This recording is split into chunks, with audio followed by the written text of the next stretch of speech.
If I violated the handling of state secrets in the FBI, would you consider me the best suitable candidate for promotion and higher responsibility?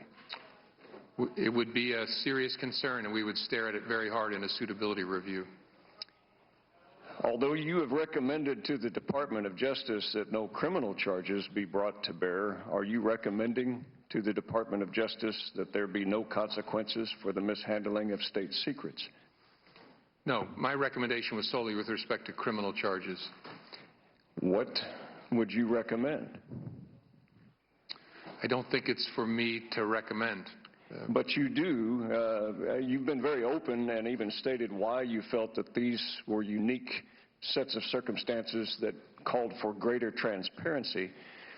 You do make recommendations routinely, as you've stated here today. We're talking top secret SCI information that's been mishandled. You would take a dim view to that if I were an agent. What consequences? This is what the American people feel exasperated about. There seems to be no consequence.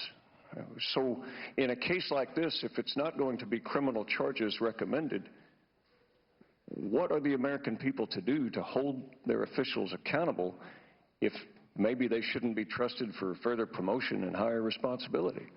And what I meant earlier is that's not a question that the American people should put to the FBI director.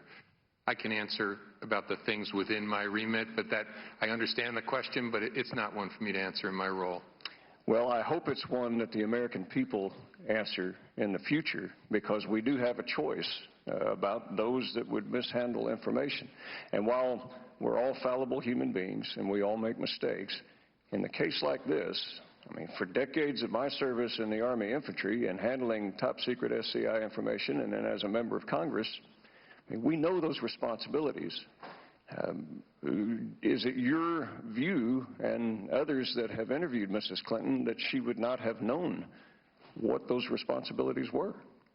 No, I think in a way you would expect she understood the importance of protecting classified information. Well, I would agree with that, and there's been a breach, and I think that the American people demand a consequence, that they demand an accountability. And I think it's important to uphold the form of our Republican government that we have a consequence. And with that, thank you for your appearance here today, and I would like to yield the remainder of my time to